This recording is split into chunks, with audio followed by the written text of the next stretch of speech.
आज पढ़ेंगे प्रश्नावली 2.2 का क्वेश्चन नंबर दूसरा। ठीक है, तो दूसरा क्वेश्चन क्या है, एक द्विघात बहुपद ज्ञात कीजिए जिसके शून्यकों का योग व गुणनफल क्रम से दी गई संख्या है। ठीक है, दूसरे का पहला और दूसरा पिछले वाले वीडियो में पढ़ लिया था। अब पढ़ते हैं तीसरा क्वेश्चन। तो इसमें योग कितना दे रखा है, योग दे रखा है 0 और गुणनफल कितना दे रखा है, गुणनफल दे रखा है √5। ठीक है, क्योंकि तीसरे क्वेश्चन में यही दे रखा है, योग 0 और √5। ठीक है, अब देखो बहुपद क्या होता है, बहुपद को हम लिखते हैं ax² + bx + c, यही होता है बहुपद। अब अगर a b c तीनों के मान आ गए तो हम बहुपद निकाल सकते हैं। ठीक है, अब अपन ने बेसिक में क्या पढ़ा था, शून्यकों का योग और गुणनफल पढ़ा था। शून्यकों का योग क्या होता है, शून्यकों का योग, शून्यकों का योग अल्फा बीटा यानी अल्फा प्लस बीटा बराबर माइनस का b/a, यही पढ़ा था। यानी जो योग है ना उसको अल्फा प्लस बीटा की जगह रख देंगे और योग कितना दे रखा है, योग दे रखा है 0। ठीक है, तो मैं अल्फा प्लस बीटा की जगह रख देता हूँ 0। ठीक है, यहाँ अल्फा प्लस बीटा योग दे रखा है तो 0 बराबर माइनस का b/a। अब देखो 0 के नीचे कुछ भी नहीं है और बट्टा में अगर कुछ भी नहीं है इसका मतलब क्या होता है, हमेशा 1 होता है। अब जहाँ ऊपर वाला है उसके बराबर ऊपर वाला और नीचे वाले के बराबर क्या कर देंगे, नीचे वाली संख्या। यानी b के बराबर क्या हो जाएगा ये और a के बराबर क्या हो जाएगा ये। यानी मैं इससे लिख सकता हूँ a बराबर, यानी a बराबर क्या लिख सकता हूँ, a बराबर हो जाएगा 1 और माइनस b बराबर 0, यानी b बराबर कितना हो जाएगा 0। इन्हें मुझे a और b के मान प्राप्त हो गए। अब क्या करना है, सिर्फ c का मान निकालना है। अब ध्यान रखना जो a का मान है ना ये अभी आगे काम आएगा। क्यों, क्योंकि गुणनफल क्या होता है, शून्यकों का गुणनफल, शून्यकों का गुणनफल, शून्यकों का गुणनफल बराबर क्या होता है, अल्फा गुणा बीटा बराबर होता है c/a। और अब जो a का मान है ना ये, अब ये a का मान यहाँ रखना है, बस ये ध्यान रखना है कि a का मान है ना जो पहले आ गया वो मान यहाँ रखना है बस। तो गुणनफल कितना दे रखा है, गुणनफल दे रखा है √5, √5 बराबर क्या है c/a। अब a बराबर क्या आया था, a बराबर अभी आया था 1, a का मान 1 आया तो जहाँ पे a वहाँ पे मैं क्या लिख लूँ, a लिख लूँ। यानी इससे मैं क्या लिख सकता हूँ कि √5 बराबर c/1, यानी इससे क्या लिख सकता हूँ c बराबर √5 गुणा 1, यानी c का मान क्या हो गया √5। अब मुझे a b c तीनों के मान प्राप्त हो गए। ठीक है, a का मान क्या है, अब तीनों के मान लिख लेता हूँ। a का मान क्या है 1, b का मान 0। ठीक है, तो a b और c का मान √5, यानी a बराबर आ गया 1, b का मान आ गया 0 और c का मान आ गया √5। अब बहुपद, बहुपद मैंने स्टार्टिंग में बताया था क्या होता है, ax² + bx + c, ये होता है। a b c तीनों के मान रख देंगे तो ये बहुपद आ जाएगा।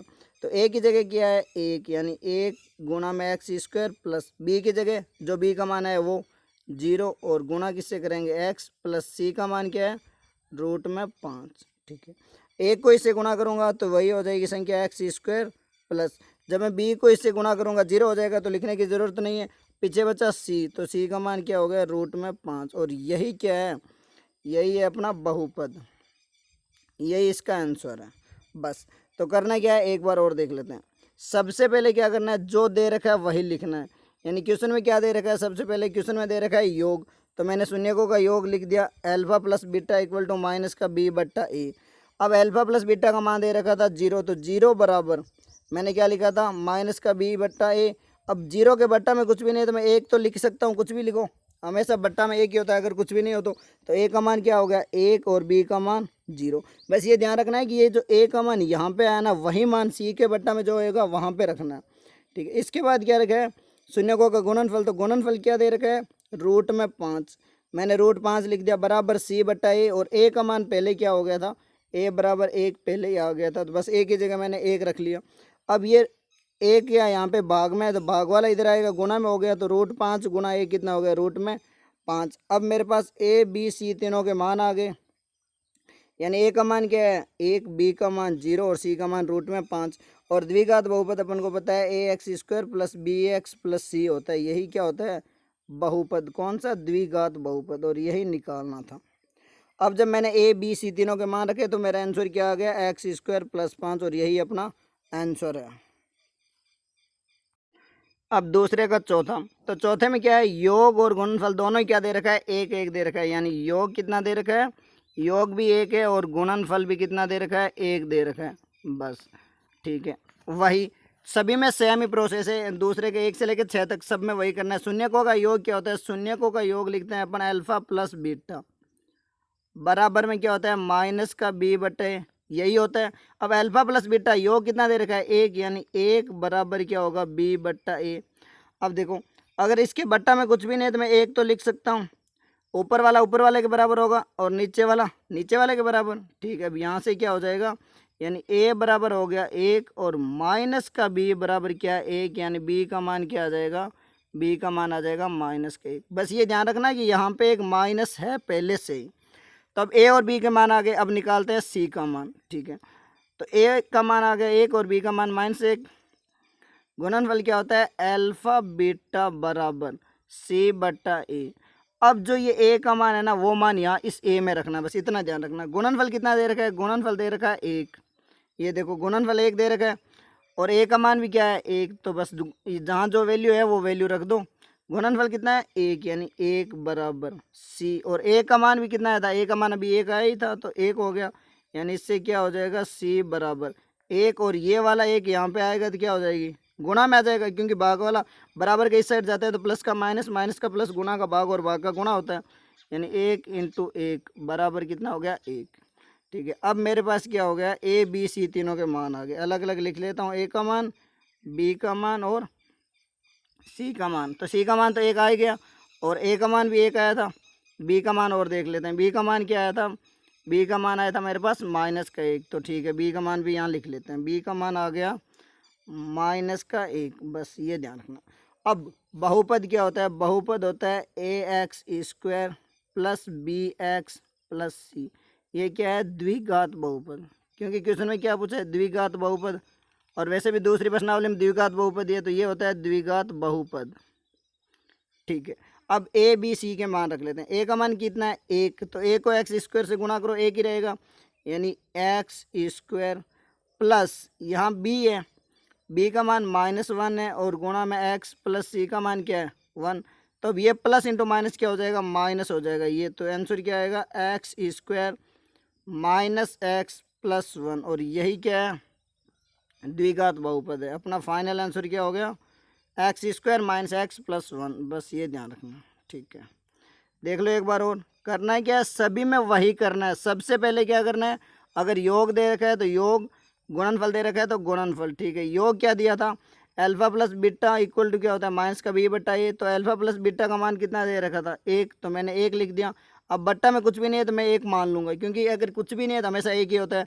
फिर यहाँ से ए का मान आ गया, बी का मान आ गया, बस ये ध्यान रखना कि बी क्या है, यहाँ पे माइनस का है, ठीक है। इसके बाद क्या है, गुणनफल, गुणनफल भी यहाँ पे 1 दे रखा है, तो गुणनफल क्या होता है, अल्फा गुणा बीटा बराबर सी बट्टा है, ये होता है।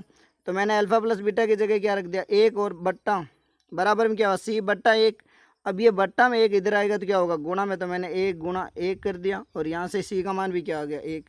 मेरे पास ए का मान आ गया, बी का आ गया और सी का आ गया। और द्विघात बहुपद हमें पता है क्या होता है, ax² प्लस bx प्लस सी होता है। तो यहाँ पे जहाँ ए है वहाँ ए का मान, जहाँ बी है वहाँ बी का मान, और जहाँ सी है वहाँ पे क्या लिख दिया, सी का मान। तो इससे क्या हो गया, फाइनल आंसर आ गया x² माइनस x प्लस 1। अब दूसरे का पाँचवां में योग कितना दे रखा है, योग दे रखा है -1/4, और गुणनफल कितना दे रखा है, गुणनफल दे रखा है 1/4, क्योंकि यहाँ पे लिखा हुआ है कर्म से, और कर्म से का मतलब क्या है, जो पहले हो संख्या पहले होगी, यानी पहले क्या दिया है योग, तो पहले ये होगा माइनस का 1/4, और बाद में क्या है गुणनफल, तो गुणनफल क्या होता है 1/4। अब देखो शून्यकों का योग क्या पढ़ा है, शून्यकों का योग होता है, शून्यकों का योग बेसिक वीडियो में मैंने बताया था, क्या बताया था, अल्फा प्लस बीटा बराबर क्या होता है, माइनस का बी बट्टा ए। बस यहाँ ध्यान रखना ये माइनस का चिन्ह है, इतना ध्यान रखना। अल्फा प्लस बीटा कितना दे रखा है, ये दे रखा है माइनस का 1/4, ठीक है। तो जहाँ अल्फा प्लस बीटा है वहाँ पे मैं क्या रख लूँ, -1/4, यानी -1/4 बराबर माइनस का b/1। अब देखो इसमें क्या करना है, हमेशा ऊपर वाले के बराबर, यानी इसका मान इसके बराबर होगा और नीचे वाला नीचे वाले के बराबर। यानी पहले में जो मान है ना वही रखना है, ऊपर वाले के बराबर, नीचे वाला नीचे वाले के बराबर। बस ध्यान रखना है कि वहाँ c/a में क्या है, जो a का मान यहाँ से आएगा ना वो मान a में रखना है। तो यहाँ से मैं क्या लिख सकता हूँ कि माइनस का b बराबर क्या है, -1, यानी b का मान क्या हो जाएगा 1, क्योंकि माइनस से माइनस कट जाएगा। और a बराबर क्या आ रहा है, a का मान आ गया 4। बस तो ये a और b के मान आ गए। अब मुझे किसका मान चाहिए, c का मान। तो शून्यकों का गुणनफल कितना दे रखा है, गुणनफल दे रखा है 1/4। ठीक है, शून्यकों का गुणनफल क्या होता है, शून्यकों का शून्यकों का गुणनफल बेसिक वीडियो में बताया था क्या होता है, अल्फा गुणा बीटा बराबर c/a। और अल्फा गुणा बीटा का मान क्या दे रखा है, अल्फा गुणा बीटा का मान दे रखा है इसने 1/4 बराबर c/a का मान। अब देखो a का मान यहाँ से मैंने कहा था जो यहाँ पे आएगा वही काम, यानी a का मान कितना है 4। तब यहाँ पे a का मान 4 रखना, बस इतना ध्यान रखना कि यहाँ पे a का मान कितना रखना है, जो मान पहले आया वो रखना है। ठीक है, अब देखो a का मान आ गया।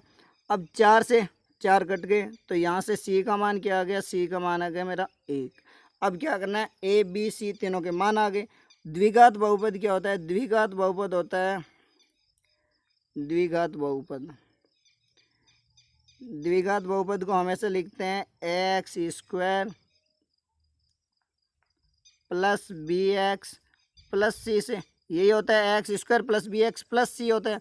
अब देखो a b c तीनों के अगर मान है, यानी a का मान b का मान और c का मान रख लेंगे तो आंसर आ जाएगा। a का मान क्या आया था, a का मान आया था 4, b का मान 1 और c का मान भी 1, यानी a का मान आ गया 4, b 1 और 1। ठीक है, a का मान आ गया 4, b का मान 1 और c का मान भी 1। ठीक है, दोबारा लिखते हैं, a का मान 4, b का मान 1 और c का मान भी 1।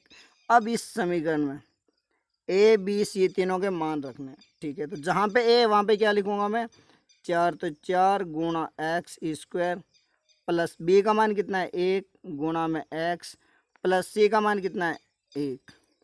4 को जब इससे गुणा करूँगा क्या होगा, 4x² प्लस x प्लस 1। और यही क्या है, यही अपना आंसर है। क्या हो गया, 4x² प्लस x प्लस 1। बस करना कुछ नहीं है, सभी में वही है, सेम ही। सबसे पहले क्या करना है, शून्यकों का योग की जगह क्या लिखना है, अल्फा प्लस बीटा बराबर माइनस का b/1। एक तो ये ध्यान रखना। अब जहाँ पे क्या है, ऊपर वाले के बराबर और नीचे वाले के बराबर, यहाँ से आ जाएगा। और दूसरा क्या ध्यान रखना है, शून्यकों का गुणनफल। और शून्यकों का गुणनफल होता है अल्फा गुणा बीटा बराबर c/a। अगर a b और c तीनों के मान आ गए तो आंसर आ जाएगा, क्योंकि बहुपद क्या होता है x² plus bx plus c, यही अपना बहुपद है। सभी ऐसे ही करना है। ठीक है, तो इसका फाइनल आंसर क्या आ गया, इसका फाइनल आंसर आ गया ये। क्वेश्चन नंबर 6 में क्या है, योग दे रखा है 4 और गुणनफल कितना दे रखा है, गुणनफल दे रखा है 1। ठीक है, तो शून्यकों का योग बराबर क्या लिखते हैं, शून्यकों का योग लिखते हैं अल्फा प्लस बीटा बराबर माइनस का b/a। बस ये ध्यान रखना यहाँ पे माइनस है। योग कितना दिया है, योग इसने दिया है यहाँ पे 4, ये देखो, तो 4 बराबर माइनस का b/a। अब यहाँ बट्टा में कुछ भी नहीं है तो मैं क्या 1 तो लिख सकता हूँ। ठीक है, अब यहाँ से क्या हो जाएगा, ऊपर वाले के बराबर और नीचे वाले के बराबर, यही बताया था। यानी मैं क्या लिख सकता हूँ, a बराबर 1 और माइनस b बराबर कितना है 4। तो यहाँ से b का मान क्या हो जाएगा, b का मान हो जाएगा माइनस का 4। बस ये ध्यान रखना, ये गलती मत कर देना। यानी a और b के मान आ गए। अब निकालते हैं c। गुणनफल कितना दे रखा है, गुणनफल दे रखा है 1। ठीक है, तब गुणनफल अपन को पता है क्या होता है, गुणनफल होता है अल्फा गुणा बीटा बराबर c/a। गुणनफल कितना दे रखा है, ये दे रखा है 1 बराबर c/a का मान जो भी ऊपर आया वही लिखना है। a का मान क्या आया था, a का मान आया था मेरा 1, तो जहाँ पे a वहाँ पे क्या लिख दूंगा मैं 1, यानी 1 लिख दिया। ठीक है, ये लिख दिया 1। अब ये वाला 1 इधर जब आएगा बराबर के इस साइड, ये भाग है तो भाग का क्या हो जाएगा गुणा, यानी c बराबर हो जाएगा 1 गुणा 1 बराबर क्या हो गया 1। अब मेरे पास a आ गया, b आ गया और c आ गया, तो मैं बहुपद लिख सकता हूँ। यानी पहले क्या करता हूँ, ए बहुपद क्या होता है, द्विघात बहुपद। बहुपद होता है A X square plus B X plus C, ये होता है। अगर मेरे पास ए बी और सी के मान आ जाएगा तो लिख दूंगा, और ए बी सी तीनों के मान निकाल लिए मैंने। तो ए का मान क्या निकाला है, ए का मान आया है एक, ए का मान एक है, बी का मान -4 है, ठीक है। और सी का मान भी कितना है, एक है, यानी 1 - 4 और 1 है। यानी यहाँ पे लिख लेते हैं ए बराबर 1, बी बराबर -4 और सी बराबर कितना है, 1। बस ए बी सी के मान यहाँ पे रखो और आंसर आ जाएगा। यानी 1 गुणा में एक्स स्क्वायर प्लस बी का मान कितना है, -4 गुणा में एक्स प्लस सी का मान 1। बस ध्यान रखना जब भी दो कंटिन्यू चिन्ह हो तो ब्रैकेट लगा लेना। एक को जब इससे गुणा करूँगा क्या होगा, एक्स स्क्वायर प्लस गुणा माइनस क्या होता है, माइनस, तो 4x प्लस 1, और यही अपना फाइनल आंसर है। ठीक है, क्या हो गया, एक्स स्क्वायर -4x प्लस 1। तो सभी में वही करना है, योग की जगह योग, गुणनफल की जगह गुणनफल, और alpha plus beta equal to minus का b/a, और अल्फा गुणा बीटा बराबर क्या लिखना है, c/1। बस यही करना है और इससे आंसर आ जाएगा। बस मैन तो क्या करना है, पूरे क्वेश्चन में बस ये ध्यान रखना है कि ए बी और सी के मान निकालना है। अगर ए बी सी तीनों के मान निकल गए ना तो आंसर आ जाएगा। और एक ये ध्यान रखना, यहाँ पे सबसे ज़्यादा गलती होती है, क्योंकि अल्फा प्लस बीटा क्या होता है, अल्फा प्लस बीटा होता है माइनस का b/a। बस ये ध्यान रखना कि यहाँ माइनस का b है। ठीक है, तो 2.2 कंप्लीट हो गई।